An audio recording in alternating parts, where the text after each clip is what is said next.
أعمالنا من يهده الله فلا مضل له ومن يضلله فلا هادي له ونشهد أن لا إله إلا الله وحده لا شريك له ونشهد أن سيدنا ومولانا وحبيبنا وشفيعنا وسندنا محمدا عبده ورسوله صلى الله تعالى عليه وعلى آله وأصحابه وأهل بيته وذرياته وسلم تسليما كثيرا كثيرا. أما بعد فأعوذ بالله من الشيطان الرجيم. بسم الله الرحمن الرحيم. ربنا وابعث فيهم رسولا منهم يتلو عليهم آياتك ويعلمهم الكتاب والحكمة ويزكيهم إنك أنت العزيز الحكيم. وقال الله تبارك وتعالى لقد من الله على المؤمنين إذ بعث فيهم رسولا من أنفسهم يتلو عليهم آياتك ويزكيهم ويعلمهم الكتاب والحكمة وإن كانوا من قبل لفي ضلال مبين. صدق اللہ العظیم. معزز علماء کرام، میرے محترم بھائیوں، بزرگوں اور دوستوں، میں نے آپ حضرات کے سامنے قرآن کریم کی 2 آیتیں تلاوت کی. ان دونوں آیتوں کا مضمون تقریباً ایک جیسا ہے. فرق صرف اتنا ہے کہ پہلی آیت میں سیدنا حضرت ابراہیم علیہ السلام نے ایک ایسے نبی کی آمد کی، ایک ایسے نبی کے دنیا میں تشریف آوری کی، اللہ تعالیٰ سے دعا کی تھی جو اس دنیا میں آنے کے بعد 4 کام کرے. پھر دوسری آیت میں اللہ تعالیٰ نے ابراہیم علیہ السلام کی اس دعا کی قبولیت کا اعلان فرمایا، اور اعلان اس طرح فرمایا کہ ہم نے ابراہیم علیہ السلام نے جیسا پیغمبر مانگا ویسا پیغمبر ہم نے دیا دنیا والوں کے لیے، اور اس کو اللہ تعالیٰ نے اس انسانیت پر اپنا ایک عظیم احسان قرار دیا کہ اللہ نے ایمان والوں پر احسان کیا. حضرت ابراہیم علیہ السلام نے اللہ تعالیٰ سے یہ دعا فرمائی کہ اللہ میری نسل میں، میری اولاد میں ایک ایسا پیغمبر بھیجیے جو 4 کام دنیا میں کرے، دنیا کے انسانوں کو، دنیا کے رہنے والوں کو 4 چیزوں کی تعلیم دے، 4 چیزیں بتلائے.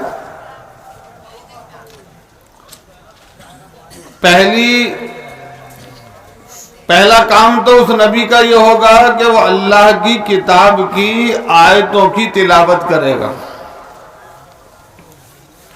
اللہ کی کتاب اس پر نازل ہوگی، وہ اس کتاب کو لوگوں کے سامنے پڑھ کر سنائے گا. اور دوسرا کام اس نبی کا یہ ہوگا کہ وہ کتاب اللہ کے معنی اس انسانیت کو، اس دنیا میں رہنے والے انسانوں کو کتاب اللہ کی تعلیم دے گا، کتاب اللہ کے معنی بیان کرے گا، کتاب اللہ کو سکھلائے گا۔ اور تیسرا کام اس نبی کا یہ ہوگا کہ وہ لوگوں کو حکمت کی، دانائی کی، عقل کی، شعور کی، دنیا میں اچھی طرح سے رہنے کے سلیقے کی باتیں اس دنیا کے رہنے والے انسانوں کو بتائے۔ اور چوتھا کام اس نبی کا یہ ہوگا کہ وہ تزکیہ کرے گا، یعنی انسانوں کے دلوں میں جو روحانی بیماریاں، باطنی امراض پیدا ہو جاتے ہیں، ان باطنی امراض کی صفائی کرے گا، ان کا تزکیہ کرے گا، تزکیہ کر کے ان کے قلب کو اللہ کی معرفت کے لیے اور اللہ کی ذات کے تعارف کے لیے، اللہ کی محبت کے لیے، اللہ کے قرب کے لیے، اللہ کی رضا کے لیے اس قلب کو پاک اور صاف کرے۔ تو چار کاموں کا حامل ایک پیغمبر اس امت میں بھیجیے، میری نسل میں بھیجیے۔ یہ حضرت ابراہیم علیہ السلام نے اللہ تعالیٰ سے اس وقت دعا فرمائی جب اللہ تعالیٰ نے حضرت ابراہیم علیہ السلام کو کعبۃ اللہ کی تعمیر کا حکم دیا۔ جب کعبۃ اللہ بن گیا تو بہت سی دعائیں فرمائیں، ان میں ایک دعا یہ تھی۔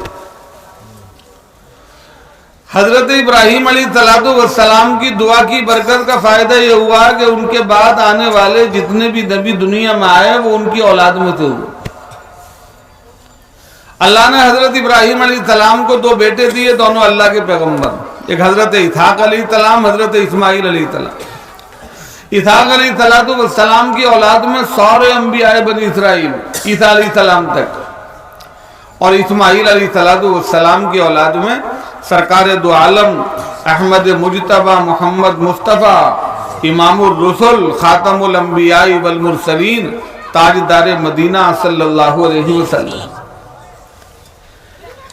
پھر وہ نبی برحق، وہ خاتم النبیین، جس نبی کی آمد کی ابراہیم علیہ السلام نے دعا فرمائی تھی، اللہ نے وہ نبی بطحا کی سرزمین میں، مکے کی سرزمین کے اندر مبعوث فرمائے، اور وہ نبی دنیا میں آیا، اور جو چاروں کام ابراہیم علیہ السلام نے اس نبی کی آمد کی بعثت کے مقصد میں شامل کیے تھے، وہ چاروں کام اس نبی نے اس دنیا میں آ کر کیے۔ اور اس نبی کی آمد پر اللہ تعالیٰ نے قرآن کریم میں یہ اعلان فرمایا کہ اللہ نے ایمان والوں پر یہ عظیم احسان فرمایا کہ ہم نے انہی میں سے ایک پیغمبر بھیجا جو چار کام کرتا۔ لیکن اس میں غور کرنے کی چیز یہ ہے، یہ علماء آپ کو بتائیں گے آپ کی زبان میں، کہ ابراہیم علیہ السلام نے جو ترتیب کاموں کی بتائی تھی، لیکن جب اللہ نے اس نبی کی آمد کو بعثت فرمائی تو ان کاموں کی ترتیب میں ان کاموں کے اندر ترتیب بدل دی۔ ابراہیم علیہ السلام کی دعا میں پہلے تلاوت آیات، قرآن کی آیتوں کی تلاوت کرنا، دوسرا کام ہے تعلیم کتاب، اللہ کی کتاب کو لوگوں کو سکھلانا، اس کے معنی اور مضامین بیان کرنا، تیسرا کام ہے تعلیم حکمت، سمجھداری کی، عقل کی، فہم کی باتیں بتانا، اور چوتھا کام ہے تزکیہ۔ لیکن جب دعا کی قبولیت کا ٹائم آیا تو اللہ نے ان کاموں کی ترتیب میں معمولی سا تغیر کر دیا۔ چار کام تو ہیں لیکن چار کاموں کی ترتیب میں فرق کر دیا، رتاب بدل دی۔ ابراہیم علیہ السلام کی دعا میں پہلا کام تھا تعلیم تلاوت آیات، دعا کی قبولیت میں بھی تلاوت آیات پہلا کام ہے۔ ابراہیم علیہ السلام کی دعا میں جو چیز چوتھے نمبر پر تھی، قبولیت کے وقت میں اس کو نمبر 2 کی حیثیت دی گئی، دوسرا نمبر دیا گیا، وہاں پر آیا یتلو علیہم آیاتک ویزکیہم، تزکیہ نمبر 2 پر، اور اس کے بعد تیسرے نمبر پر تعلیم کتاب ہے، اور چوتھے نمبر پر تعلیم حکمت۔ سرکار دو عالم صلی اللہ علیہ وسلم جب تک دنیا کے اندر تشریف فرما رہے یہ چاروں کام آپ کی ذات سے اللہ رب العزت لیتے تھے۔ آپ قرآن کی تلاوت بھی لوگوں کے سامنے کرتے تھے، لوگوں کے قلوب کا تزکیہ بھی کرتے تھے، کتاب اللہ کے معنی بھی بتلاتے تھے، حکمت و دانائی کی باتیں بھی بتاتے تھے۔ سارا نظام دین کا سرکار دو عالم صلی اللہ علیہ وسلم کے مبارک ہاتھوں میں تھا، آپ ہی کے ذریعے انجام پاتا تھا۔ آپ کے اس دنیا سے تشریف لے جانے کے بعد صحابہ کرام نے بھی اس کام کو کسی حد تک مجتمع رکھا، لیکن پھر بھی افراد تقسیم ہو گئے۔ کچھ افراد صحابہ میں تھے کتاب اللہ کے الفاظ کی حفاظت کے اور اس کی نشر و اشاعت میں مصروف ہو گئے، اور کچھ صحابہ جو تھے وہ کتاب اللہ کے معنی اور مضامین اور پیغمبر علیہ السلام کے ارشادات اور آپ کے اقوال ان کو جمع کرنے کے اندر، ان کی خدمت کے اندر مصروف ہو گئے۔ کچھ صحابہ وعظ و تذکیر کے اندر مصروف ہو گئے، لیکن صحابہ بھی اپنی توجہ سے جو ان کی صحبت بابرکت میں آ جاتا تھا اس کی صحبت سے اس کو ہیرا بنا دیا کرتے تھے، ان کے قلب کا تزکیہ بھی فرمایا کرتے۔ جو آگے نبوت کے زمانے سے بہت ہوتا چلا گیا تو امت میں یہ کام تقسیم ہو گئے۔ تلاوت آیات، کتاب اللہ کے آیات الفاظ کو سکھلانا اور امت تک پہنچانا، یہ کام ہوا مدارس کا اور چھوٹے مکاتب کا، جو قرآن کریم کی حروف تہجی کے ساتھ قرآن کریم پڑھاتے ہیں، ناظرہ پڑھاتے ہیں، ہجے کراتے ہیں، حفظ کراتے ہیں، تجوید پڑھاتے ہیں۔ یہ سارے دینی خدام جو قرآن کریم کی خدمت میں لگے ہوئے ہیں، اور وہ سارے مدرسوں کی وہ تمام درسگاہیں جو حفظ کی درسگاہیں کہلاتی ہیں، حفظ کلاس کہلاتی ہیں، جہاں قرآن کریم کے حافظ بنائے جاتے ہیں، یہ نبوت کے ان چاروں کاموں میں سے پہلے کام کو انجام دے رہے ہیں، اور یہ کار نبوت کے اندر مصروف۔ اور جو مشائخ، بزرگان دین، اولیاء کرام، چاہے وہ کسی بھی سلسلے کے ہوں، چشتی سلسلے کے ہوں، نقشبندی سلسلے کے ہوں، سہروردی یا قادری سلسلے کے ہوں، یہ اپنے اپنی خانقاہوں میں بیٹھ کر اور اپنی اپنی جگہوں میں بیٹھ کر لوگوں کو بیعت کرتے ہیں، لوگوں کے قلوب کی اصلاح کرتے ہیں، باطنی اصلاح کرتے ہیں، یہ تزکیے کا کام کرتے ہیں۔ یہ نبوت کے دوسرے کام کو انجام دے رہے ہیں۔ اور جو اساتذہ مدارس میں علوم قرآن و حدیث پڑھاتے ہیں، علوم تفسیر پڑھاتے ہیں، علوم فقہ پڑھاتے ہیں، اور عالم تیار کرتے ہیں، اور ایک اچھے درجے کا مفتی تیار کرتے ہیں، یہ سارے لوگ تعلیم کتاب والا جو کام، جو تیسرا کام ہے، اس کو انجام دیتے ہیں۔ اور جو واعظین اور مقررین اور خطبہ اپنے اپنے ممبروں پر بیٹھ کر یا مختلف اصلاحی جلسوں میں جب ان کو مدعو کیا جاتا ہے اور وہ تشریف لے جاتے ہیں اور وعظ و تقریر سے لوگوں کو دین کی طرف متوجہ فرماتے ہیں، یا بغیر بلائے جاتے ہیں اور لوگوں کو متوجہ کرتے ہیں، یہ سارے لوگ دین کے جو چوتھے نمبر کا کام ہے تعلیم حکمت، یہ اس کو انجام دے۔ بعض شخصیات کو اللہ تعالیٰ بے شمار کمالات سے نوازتا ہے، تو بعض شخصیات ایسی ہوتی ہیں جو ایک ہی جگہ بیٹھ کر سارے کام انجام دے لیتی ہیں، لیکن ہر ایک کے اندر ساری صلاحیتوں کا ہونا ضروری نہیں ہے۔ تو یہ چاروں کام دین کے ہیں، اور ان چاروں کے کام کرنے والے جو خدام ہیں وہ دین کی خدمت کر رہے ہیں، شریعت کی خدمت کر رہے ہیں۔ ایک کام، ایک آدمی حفظ پڑھاتا ہے، قرآن پڑھاتا ہے، وہ بھی دین کا کام کر رہا ہے۔ ایک آدمی مکتب پڑھاتا ہے، وہ بھی دین کا کام کر رہا ہے۔ ایک آدمی وعظ و تقریر کرتا ہے، وہ بھی دین کا کام کرتا ہے۔ ایک آدمی قرآن و حدیث کے علوم، تفسیر، حدیث و فقہ پڑھاتا ہے، وہ بھی دین کا کام کرتا ہے۔ یہ سارے دینی خدام ہیں اور دین کی نشر و اشاعت میں لگے ہوئے ہیں، اور پیغمبر علیہ السلام کی جانشین اللہ نے ان کو بنایا ہے۔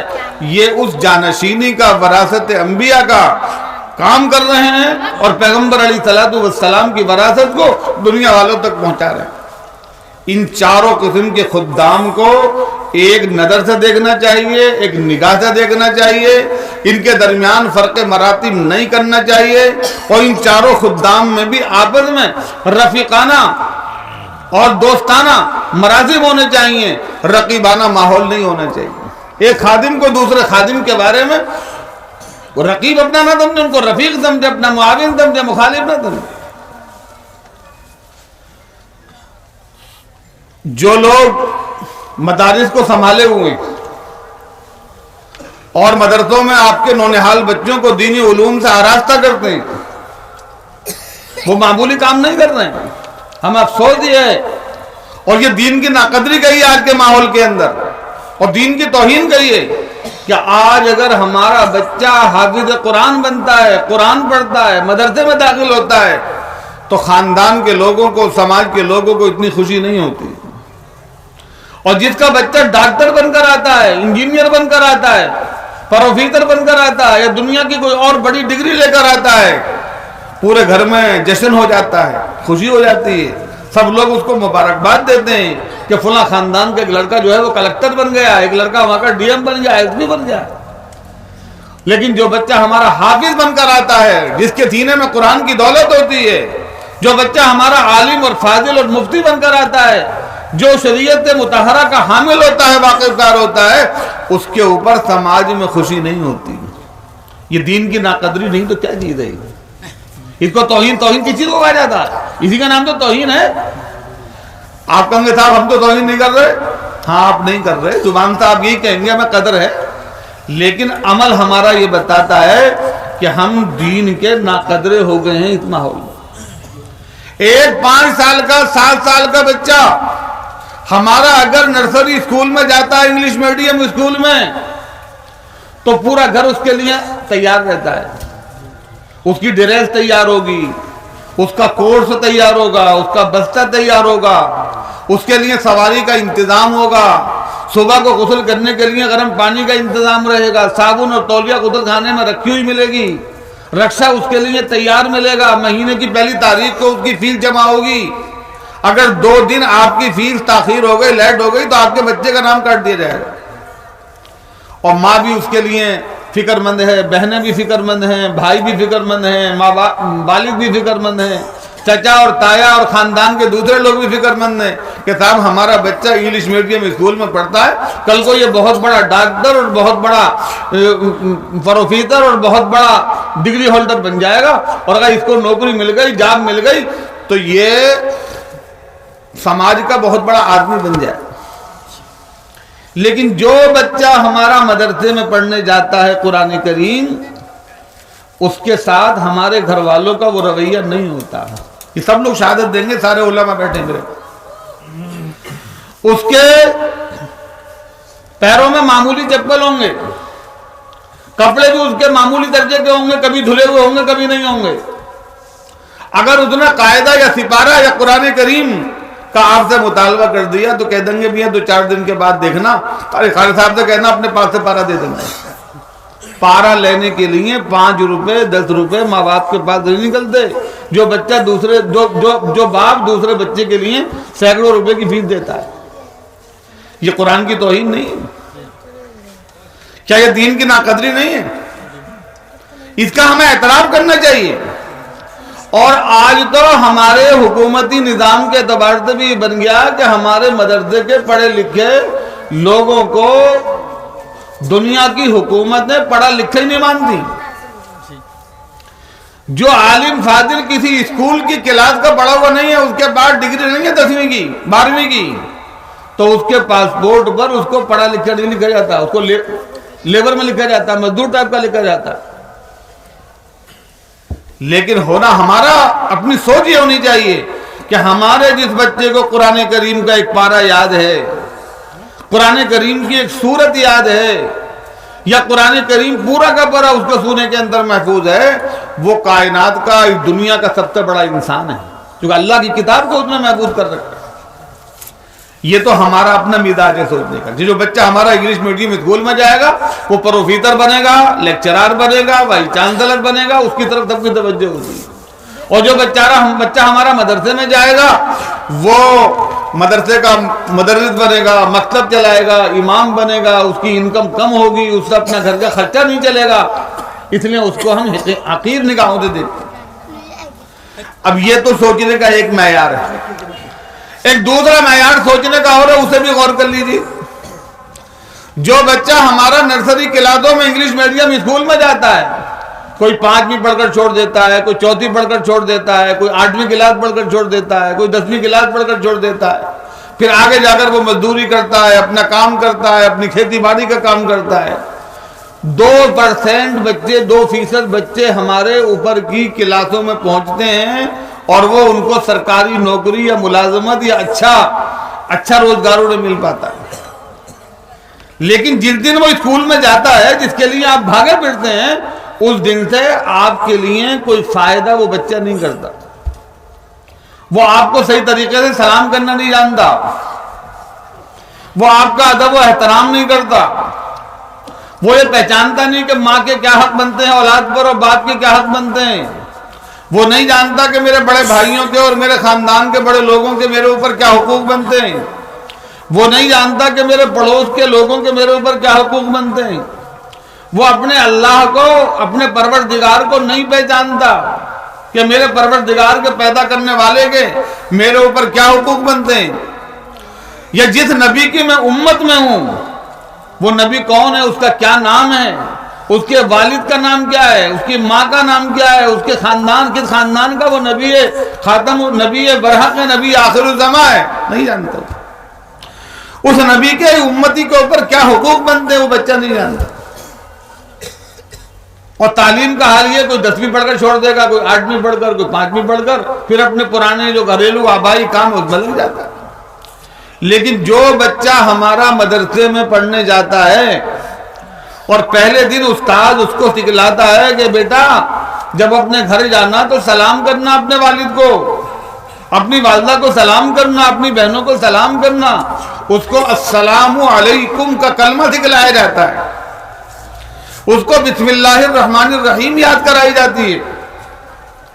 اب بچہ پہلے دن پڑھنے کے لیے آیا، اس نے السلام اپنے استاد سے سلام کرنا سیکھا، اور گھر جا کر اس نے سلام کیا اپنے گھر والوں کو، اپنی ماں کو، اپنے والد کو، اور اپنے بہنوں کو، بھائیوں کو، اور اس کے سلام کا آپ نے جواب دیا، تو جن جن لوگوں نے جواب دیا ہے وہ سب کے سب پہلے دن سے نیکیوں کے مستحق ہو گئے۔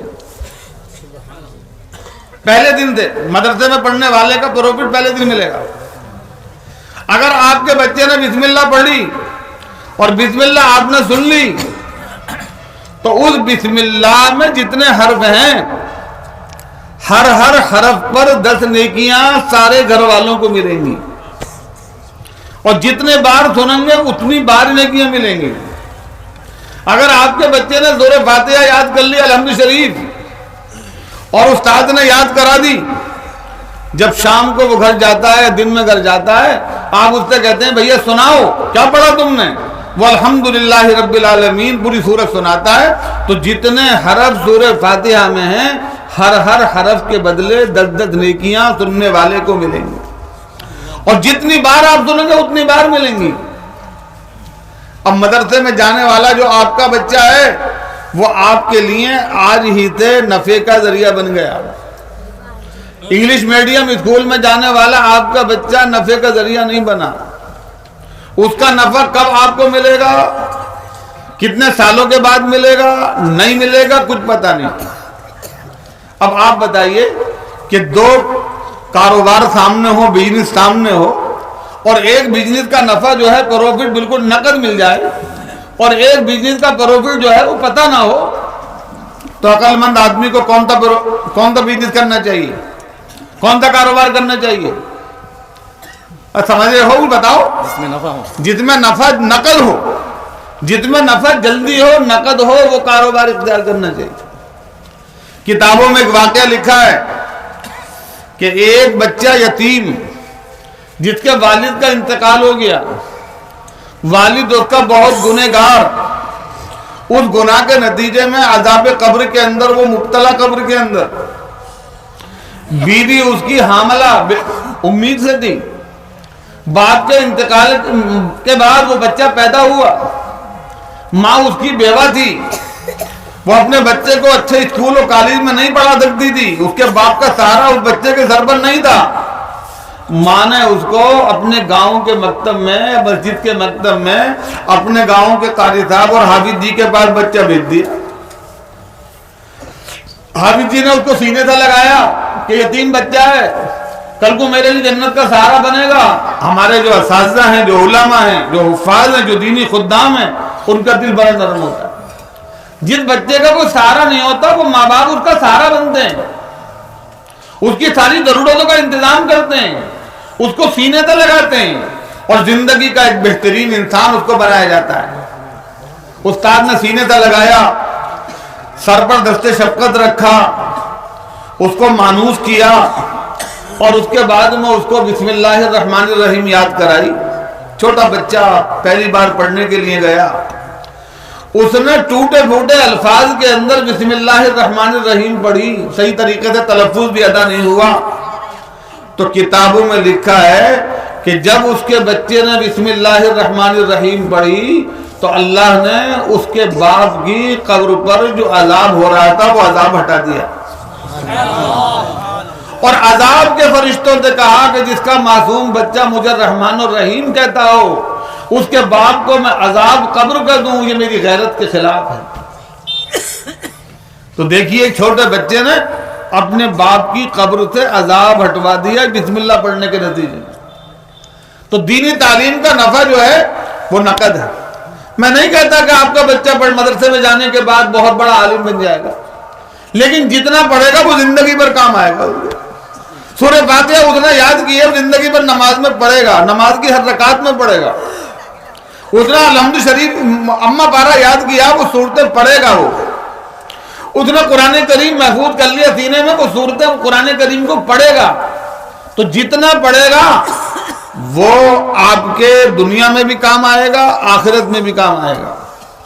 ایک اردو کا شاعر ہے، وہ کہتا ہے کہ وہ معزز تھے زمانے میں مسلمان ہو کر، اور ہم خوار ہوئے تاریخ قرآن ہو کر۔ کہ تاریخ قرآن یہی ہے کہ قرآن کو ہم اہمیت نہیں دیتے۔ ہمارے اکابرین میں، بزرگوں میں، حضرت مولانا حفظ الرحمان صاحب سیہاروی رحمۃ اللہ علیہ، اس کا نام سب علماء جانتے ہیں۔ وہ بہت بڑے عالم بھی تھے اپنے وقت کے، دارالعلوم کے زمانے میں مدرس بھی رہے، اور بہت بڑے مصنف بھی تھے، اور مجاہد آزادی بھی تھے، جمعیت علماء ہند کے جنرل سیکریٹری ناظم عمومی بھی تھے، اور اس ملک کے آزاد ہونے کے بعد وہ ممبر پارلیمنٹ بھی بنے۔ اور امروہہ جہاں کا میں رہنے والا ہوں، اسی حلقے سے حلقہ لوک سبھا سے وہ ممبر پارلیمنٹ تحیات رہتے تھے۔ انہوں نے اس ایوان میں بیٹھ کر، پارلیمنٹ میں بیٹھ کر مسلمانوں کی آواز بلند کی، دنیا میں مسلمانوں کا نام روشن کیا۔ ان کے حالات میں لکھا ہے کہ ان کے والد کی نرینہ اولاد میں کئی سارے بچے تھے، یعنی مولانا حفظ الرحمان صاحب 4 5 6 بھائی تھے۔ ان کے والد اپنے گھر کے زمیندار اور مالدار آدمی تھے۔ ان کے والد نے سب بچے کو اپنے پڑھایا، لیکن جو بچے اور بھائی تھے ان سب کو انگلش پڑھائی، اچھی اچھی ڈگریاں دلوائی۔ یہ حفظ الرحمان نام کے جو بچے تھے ان کے، یہ سب سے چھوٹے بھی تھے اور تھوڑے سے کل ذہن تھے بچپن کے اندر۔ باپ نے یہ محسوس کیا یہ کل ذہن آدمی ہے، اور یہ کسی اچھی ڈگری کا متحمل یہ ہمارا بچہ نہیں ہے، لہذا ان کو مدرسے میں بھیج دیا۔ یہ بھی ایک مزاج ہے کہ جو خراب بچہ ہوتا ہے اس کو مدرسے میں بھیجا جاتا ہے، جو ہوشیار ہوتا ہے، ذہین ہوتا ہے، اس کو کالج اور اسکول میں بھیجا جاتا ہے۔ تو مولانا حفظ الرحمان کے والد نے مولانا حفظ الرحمان کو اپنے بستی کے مدرسے میں یہ سمجھ کر بھیجا کہ میرا بچہ بدھو ہے، کمزور ہے، لہذا کم سے کم اسے مولوی بنا دو، حافظ بنا دو۔ لیکن آنے والے وقت نے بتایا، تاریخ نے بتایا کہ وہی کمزور بچہ جس کو باپ نے کمزور سمجھ کر، کم عقل سمجھ کر، کل ذہن سمجھ کر مدرسوں میں بھیجا تھا، وہی بچہ نہ صرف اپنے باپ کا نام روشن کرنے والا بنا، اس نے اپنی بستی کا نام روشن کیا، اپنے ملک کا نام روشن کیا، علماء برادری کا نام روشن کیا۔ اور آج وہ خاندان اگر تاریخ کے صفحات میں زندہ ہے تو مولانا حفظ الرحمان کی برکت سے زندہ ہے، کسی اور کی برکت سے زندہ نہیں۔ ان کے نام کے ساتھ سیوہار بھی ان کا وطن لکھا جاتا ہے. ان کے گاؤں کا، ان کے وطن کا نام اگر زندہ ہے تو ان کے نام سے زندہ ہے. علماء برادری میں اگر ان کا نام روشن ہے تو پورے ہندوستان میں، ہندوستان سے باہر دوسرے ملکوں میں ایک عظیم مفکر کی حیثیت سے ان کا نام اگر روشن ہے تو وہ حفظ الرحمان ہے. دوسرے بھائیوں کو کوئی نہیں جانتا. تو جس کو آپ کمزور سمجھ رہے ہیں، جس کو آپ کل ذہن سمجھ رہے ہیں، جس سے آپ کو نفع کی امیدیں نہیں ہیں، ہو سکتا ہے اس کے اندر اللہ نے وہ جوہر ودیعت رکھے ہوں کہ کل کو وہ پورے علاقے کا، پورے خاندان کا نام روشن کرے. ہمارے علاقے میں ایک بزرگ اور گزرے ہیں، ان کا بھی انتقال ابھی 25 سال پہلے ہوا. حضرت مولانا محمد منظور صاحب نعمانی نور اللہ برکتہ. ان کے بارے میں، ان کے حالات میں انہوں نے خود لکھا اپنی تصنیف کے اندر، اپنی آبیتی کے اندر، تحدیث نعمت کے اندر، کہ میرے والد اپنی بستی کے بہت بڑے بالدار آدمی تھے، بڑے زمیندار تھے، اور میرے والد چاہتے تو اس وقت میں اپنے بچوں کو بڑی بڑی دنیا کی تعلیم دلا سکتے تھے، لیکن اپنے کسی بچے کو انہوں نے دنیاوی تعلیم نہیں دلائی، دین پڑھایا. سب کو دینداری میں. وہ کہتے ہیں میرے بارے میں میرے والد نے یہ سوچا، میرے والد مجھے بھی دین پڑھانا چاہتے تھے. تو اس زمانے کا جو کلکٹر تھا وہ برٹش حکومت کا آدمی تھا. تو اس نے یہ کہا کہ صاحب اگر آپ اپنے بچے کو 10ویں کرا لیں، 8ویں کرا لیں تو میں آپ کے بچے کو تحصیلدار بنا دوں. اس زمانے میں ایک انڈین آدمی کی جو آخری نوکری کی معراج تھی وہ تحصیلدار بننا تھا. اس سے اوپر کی ساری نوکریاں انگریزوں کے پاس رہا کرتی. تحصیلدار وعدہ کر رہا ہے وہ کلکٹر میں بنا دوں، میری ذمہ داری ہے. تو لوگوں نے بہت کہا کہ کلکٹر آپ سے وعدہ کر رہے ہیں، ہر ایک سے وعدہ نہیں کرتے، آپ اس کو اسکول پڑھا لیجئے. تو والد کہتے ہیں کہ مجھے اللہ نے اتنا دیا ہے کہ میں زندگی بھر اپنی اولاد کی انکم کا، ان کی آمدنی کا محتاج نہیں رہوں گا، بلکہ میں زندگی بھر ان کو اور ان کے بچوں کو ان کے خرچے کے مقدار میں اپنی طرف سے دے سکتا ہوں. اللہ نے مجھے اس پوزیشن کا بنایا، لیکن مجھے ان کی دنیا کی ضرورت نہیں ہے، مجھے ان کے دین کی ضرورت ہے. میں تو دین پڑھاؤں گا. چنانچہ ان کو دین پڑھایا، وہ دارالعلوم دیوبند کے فارغ بنے، علامہ انور شاہ کشمیری کے شاگرد بنے. تو اللہ نے ان کو وہ مقام دیا کہ دنیا کے 50 کلکٹروں کا، 50 ڈی ایم او کا وہ مقام نہیں ہو سکتا جو اللہ نے مولانا منظور نعمانی کو دیا. تو قرآن کریم کو جب ہم اپنے آپ کو وابستہ کریں گے تو اللہ تعالیٰ ہم کو عزت سے سرفراز. آپ دیکھ لیے، غور کر لیجیے، ایک معمولی بچہ، غریب آدمی کا بچہ، اس کو اگر وہ ہمت کر کے حافظہ شروع کرا دے تو سارے خاندان میں اس غریب مزدور آدمی کی عزت شروع ہو جاتی ہے. سب کہتے ہیں یہ آدمی بڑے خوش نصیب ہیں، ان کا بچہ ماشاءاللہ حافظ بن رہا.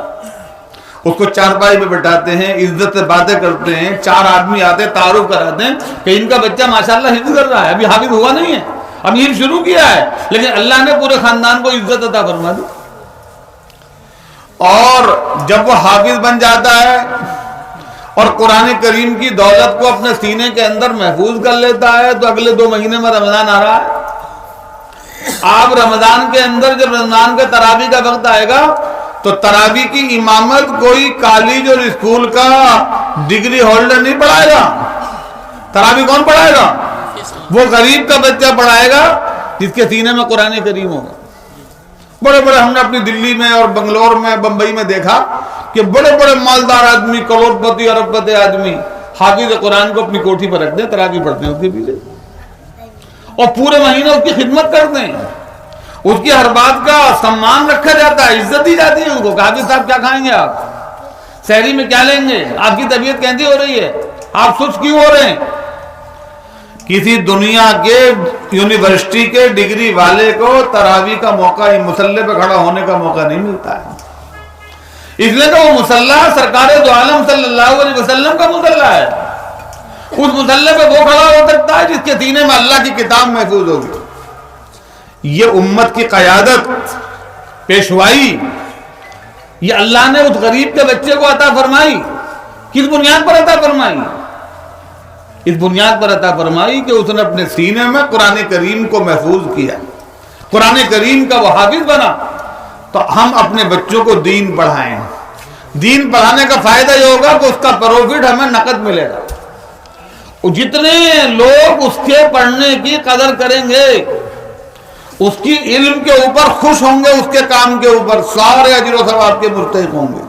گھر والے، والدین، بھائی، چچا، تایا، وہ تو خوش ہوں گے، وہ تو ان کو تو اجر ملے گا ہی، لیکن محلے کا آدمی، ایک عام آدمی اس بچے کو دیکھ کر اس لیے خوش ہوتا ہے کہ مدرسے کا طالب علم ہے، یہ اللہ کے رسول صلی اللہ علیہ وسلم کا لایا ہوا دین دیکھتا ہے، یہ اللہ کے رسول صلی اللہ علیہ وسلم کی نازل ہونے، ان کی ذات پر نازل ہونے والی کتاب کو دیکھتا، قرآن پڑھتا ہے۔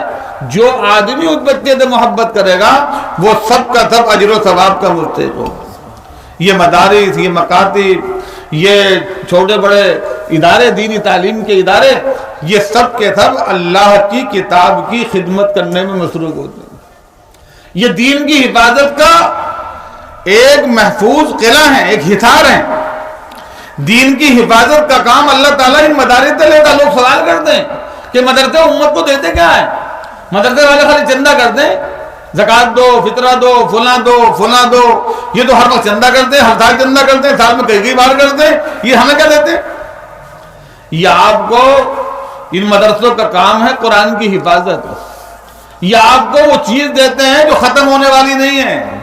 جس بچے کو حافظ بنا دیا وہ زندگی بھر حافظ رہے گا، وہ اس کی زندگی کا جز بن چکا ہے۔ وہ اگر کھیت میں کام کرے گا تو حافظ قرآن ہے، وہ بائک چلائے گا تو حافظ قرآن ہے، اور وہ اگر ہوائی جہاز پر سفر کرے گا تو حافظ قرآن ہے۔ وہ اگر جنگل میں رہے گا تو وہ دولت اس کے پاس موجود ہے۔ اس کی دولت کو دنیا کی کوئی طاقت چھین نہیں سکتی ہے۔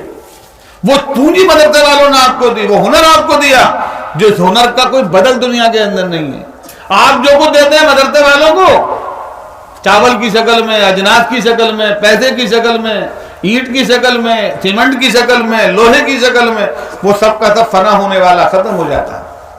آپ کے پیسے دیے ختم ہو گئے، پھر مانیں گے آپ سے، پھر ختم ہو جائیں گے، پھر مانیں گے آپ سے، کیونکہ آپ کی چیز تو جو آپ دیتے ہیں وہ تو ہوئی ختم ہونے والی ہے۔ لیکن مدرسہ جو دیتا ہے وہ ختم نہیں ہوتی ہے۔ وہ پونجی زندگی بھر اس امت کی رہنمائی کرتی ہے، وہ امت اس پونجی سے فائدہ اٹھاتی ہے۔ اب یہ حافظ تیار ہوگا اس مدرسے سے، جتنے لوگ اس سے فائدہ اٹھائیں گے وہ اس میں آپ کا حصہ ہوگا۔ جتنے 10 روپے دیے اس کا بھی اس کے اندر حصہ ہے، جتنے 100 روپے دیے اس کا بھی اس کے اندر حصہ ہے۔ اللہ نے اس قرآن کی حفاظت کا وعدہ فرمایا ہے، اور اس حفاظت کے لیے اللہ نے اپنے منتخب بندوں کے سینوں کو، اپنے خوش نصیب بندوں کے سینوں کو منتخب فرمایا۔ اس قرآن کی حفاظت کسی سیکورٹی سے، کسی تجوری کے اندر رکھ کر، کسی بہت بڑے قلعے اور محل کے اندر نہیں کرائی، ورنہ قرآن کب کا ضائع ہو چکا ہوتا۔ اللہ نے قرآن کی حفاظت کے لیے اپنے بندوں کے سینوں کو منتخب فرمایا، اور ایسے بندے جن کے سینوں میں قرآن کریم محفوظ ہے، 10-20 نہیں ہے، 50-150 نہیں ہے، 1000-2000 نہیں ہے، لاکھوں انسانوں کے سینوں میں قرآن محفوظ ہے۔ آج قرآن کا نسخہ اگر دنیا میں نہ پایا جائے تب بھی قرآن محفوظ رہے گا۔ اس قرآن کو دنیا کی کوئی طاقت مٹا نہیں سکتی ہے۔ اللہ اپنی کتاب کی حفاظت کا کام ان مدرسوں سے لیتا ہے، گویا کہ یہ مدرسے سب سے اچھے کام کے اندر مصروف ہیں، جن کو ہمارا سماج اور ہمارا معاشرہ گری ہوئی نگاہ سے دیکھتا ہے۔ تو میں نے جو قرآن کریم کی آیت پڑھی تھی، ان آیتوں کے اندر، دونوں آیتوں کے اندر بعثت پیغمبر علیہ السلام کی بعثت کے مقاصد کو بیان کیا، اور اس بعثت کے مقاصد کی تکمیل، جو کہ پیغمبر علیہ السلام تو جا چکے، اب دنیا میں کوئی نیا پیغمبر نہیں آئے گا۔ آپ نبی آخر الزمان تھے، خاتم النبیین تھے، آپ کے بعد کسی بھی نوع کا کوئی پیغمبر، کسی بھی قسم کا حقیقی، ذلی، بروزی، عکسی، مجازی، کیسا بھی کوئی پیغمبر نہیں آئے گا۔ اب اس وراثت نبوت کو علماء سنبھالیں گے، اور علماء نے ان وراثت نبوت کو سنبھالنے کے لیے ادارے قائم کیا۔ آپ سوچتے ہو جو کوئی مولوی آتا مدرسہ قائم کرتا، کوئی اور کام ہی نہیں ہے نا؟ ہاں، کوئی اور کام نہیں ہے۔ جو دولت انہوں نے سیکھی ہے اپنے اساتذہ سے علوم نبوت کی، اس کی نشر و اشاعت ان کی ذمہ داری بنتی ہے۔ جتنے مدرسے دنیا میں قائم ہیں اس سے کہیں زیادہ مدارس کی اس امت کو ضرورت ہے، دین کی ہر شخص کو ضرورت ہے۔ اس امت کی بنیادی ذمہ داری دین ہے، اس امت کی بنیادی ضرورت جو ہے ہدایت ہے، اس امت کی بنیادی ضرورت دین ہے۔ دین اگر ہے تو دنیا کی سب چیزیں دستیاب ہو جائیں گی، اور دین اگر ہماری زندگی کے اندر نہیں ہے تو دنیا کی سب چیزیں مہیا ہوں تب بھی وہ انسان کہلانے کے لائق نہیں۔ قرآن کریم میں فرمایا گیا وَلَهُمْ أَعْيُنٌ لَا يُبْصِرُونَ بِهَا وَلَهُمْ آذَانٌ لَا يَسْمَعُونَ بِهَا، کہ ان کے پاس آنکھیں ہیں لیکن دیکھ نہیں پاتے، کان ہیں لیکن سن نہیں پاتے، ان کے پاس قلوب ہیں لیکن وہ سمجھ نہیں پاتے۔ تو آپ کے پاس سب کچھ ہو لیکن اپنے پروردگار کی معرفت نہ ہو تو اس دولت کا کوئی فائدہ نہیں ہے، وہ دولت خاک میں ملانے کے لائق ہے۔ اور آپ کے پاس دین ہے، دین کی سمجھ موجود ہے، تو ساری دنیا کی دولتیں آپ کے قدموں کو چومیں گی، آپ کے قدموں پر جائیں گی۔ ایسے لوگ ہیں جو ایسے لوگ ہیں جنہوں نے فاقہ کر کے اس علم کو حاصل کیا ہے، اور پھر جا کر وہ دنیا کے سردار بنے، دنیا کے پیشوا بنے، دنیا کی انہوں نے قیادت کی، اور دنیا نے ان کے قدموں کو چوما، دنیا نے ان کو سر پہ بٹھایا۔ یہ سارے کام جو ہیں محنت سے ہوتے ہیں۔ اس دین کے پڑھنے کے بعد یہ گارنٹی نہیں ہے کہ آپ کا بچہ بہت بڑا روزگار پالے گا، بہت بڑا مالدار ہو جائے گا، کوئی گارنٹی نہیں ہے، مگر اتنی گارنٹی ضرور ہے کہ دین پڑھنے کے بعد آپ کا بچہ روزی سے پریشان نہیں ہوگا۔ روزی اس کے چاروں سامنے، چاروں طرف سے، دائیں طرف سے، بائیں طرف سے، چاروں طرف سے بھاگی ملے گی، اور وہ روزی کو بہت پیٹ بھر کے ہم نہیں کھائیں گے، بہت لے لیا، پیٹ میں گنجائش نہیں، سب جگہ کہے گا۔ لیکن محنت سے پڑھے، محنت سے یاد کرے۔ حضرات اساتذہ کرام ماشاءاللہ بچوں کے ساتھ محنت کرتے ہیں، جتنی محنت وہ کرتے ہیں اتنی محنت اگر بچوں کے سرپرست بھی کر لیں، ان بچوں کو ذمہ داری کے ساتھ مدرسے میں بھیجیں، وہ گھر اگر رک جائیں تو ان کو پہنچا کر آئیں، کبھی کبھی جا کر اساتذہ سے پوچھیں، ان کی دلجوئی کریں، تو اس بچے کی صلاحیت میں، کارکردگی میں بہت بڑا اضافہ ہو سکتا ہے۔ ہمارے معاشرے کی یہ بے حسی ہے کہ اپنے پڑھنے والے بچوں کی خیر خبر نہیں رکھتے، کالج کے بچوں کی رکھتے، فیس جمع ہوئی کہ نہیں، مدرسے میں بچہ پڑھ رہا ہے، کھیل رہا ہے، آیا نہیں آیا، گھنٹے میں پہنچ رہا ہے نہیں پہنچ رہا ہے، کلاس میں جا رہا ہے، کوئی خبر نہیں ہوتی۔ ہم اپنے بچوں کو دین سکھانے کی بنیادی ضرورت ہے۔ آپ دنیا کی ساری ڈگریاں حاصل کیجیے، کوئی برائی نہیں ہے، لیکن پہلے اپنے بچوں کو مدرسوں میں بھیج کر دین پڑھا دیجیے۔ آپ کا بچہ دیندار ہوگا تو کل کو پائلٹ بنے گا، وہ ہوائی جہاز اڑائے گا تو دیندار ہوگا، اس کے سینے میں قرآن ہوگا۔ آپ کا بچہ کسی اچھی ملازمت پر ہوگا تو دیندار ہوگا، ہر جگہ وہ اللہ کا نام روشن کرے گا اور اللہ کے نبی صلی اللہ علیہ وسلم کی عزت کو محفوظ کرے گا۔ اور ہمارے بچے کو اپنے نبی کا نام یاد نہیں ہے، اپنے پیغمبر کا نام یاد نہیں، اپنے نبی کے خاندان کا نام یاد نہیں، 5 کتنی نمازیں اس کے اوپر فرض ہیں یہ یاد نہیں ہے، اور ہمارا بچہ کلکٹر بن گیا تو کیا فائدہ ہوگا؟ تو ان مدارس کی قدر کرنی چاہیے۔ یہ مدارس دین کی حفاظت کا ذریعہ ہیں۔ ان مدارس سے دین کے سارے یہ نورانی محفل، اتنا بڑا مجمع، اتنے سارے علماء، یہ کس برکت سے نظر آ رہے ہیں؟ مدرسے کی برکت سے نظر آ رہے ہیں۔ اگر یہ مدرسہ نہ ہوتا یہ علماء آپ کو نظر آتے ہیں، یہ نورانی چہرہ آپ کو نظر آتے ہیں، نورانی چہرے، یہ نورانی صورتیں دیکھنے نہیں ملتی آپ کو۔